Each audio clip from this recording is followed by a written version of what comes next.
Hey, second grade, it's me again. We've got another book to read today. It's called Little Dassies. What is a Dassie, you ask? Well, I did not know either. According to Wikipedia, a Dassie, also called a shrew mouse, is a small, thick-set herbivorous mammal, and usually they are found in Africa. So think about the Africa setting while we read the Little Dassies out in the prairie. Hot, hot, hot. The little Dassies were almost grown up, and it was time for them to find their own place. Mimby, Pimby, and Timby waved goodbye to Mommy, Daddy, aunties, uncles, and all their cousins and set out for the distant mountain.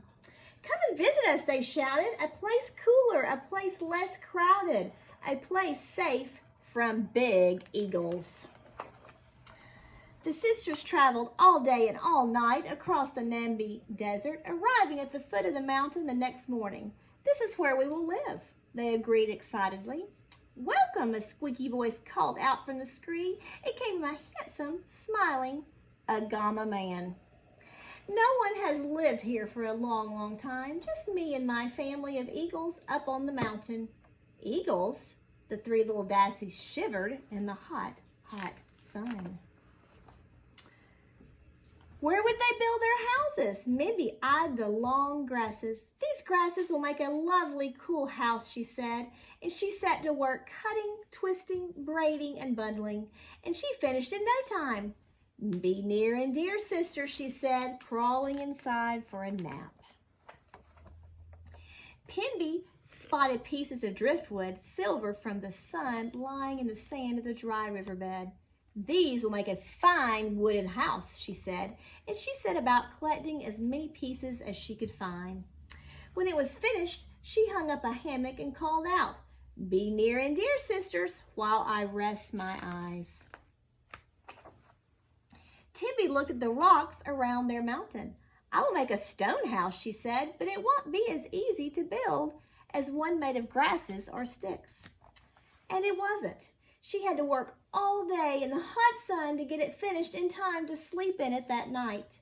Agama man had been watching them, and he was happy they were staying on. He had missed having company. The three little Dassies slept late into the morning, into the sun, as it rose higher and higher in the sky, and the big old eagle who lived up in the mountains stretched his wings and flew down to look for a meal for his hungry chicks. Mimby woke up hungry and went outside. Suddenly, a long-winged shadow passed over her. "The eagle!" she cried, and hurried back into the grass house.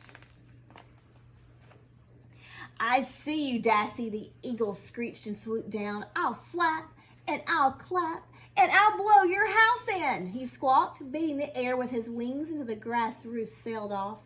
The eagle grabbed Mimby and lifted her up into his nest. I love how Jan Brett kind of lets you know what's happening on the next page, on the edge of each page. But the eagle was greedy. No sooner had he dropped Mimby into the nest than he spotted Pimby in front of her stick house far below. Two Dassies would be double delicious, he thought, and down he went, feathers flying. Pimby looked up and saw him coming. She turned and she ran back inside. The eagle landed and he screeched, "I'll flap, and I'll clap, and I'll blow your house in," he squawked. Twigs flew, sticks rattled until Pimby's stick house fell apart.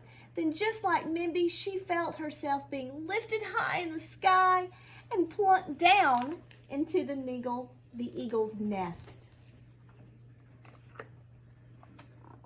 Timby looked out to call to her sisters to come for breakfast, a tasty seed porridge. But instead of a grass house and a stick house, she saw a long shadow streaking across the rocks. "I see you, Dassie. Here I come."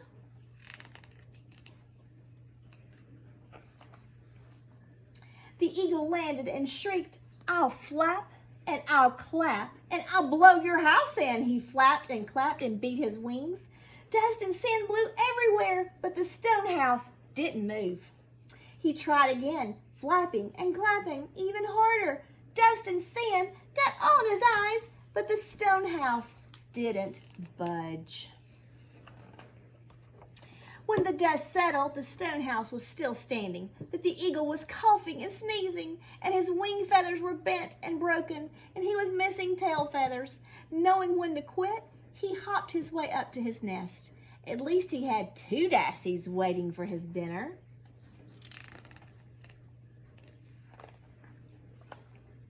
The eagle reached his nest, but the Dassies were gone. He looked down and he saw them at the bottom of the mountain, heading for the stone house. It was his last chance. He streaked down toward the open chimney.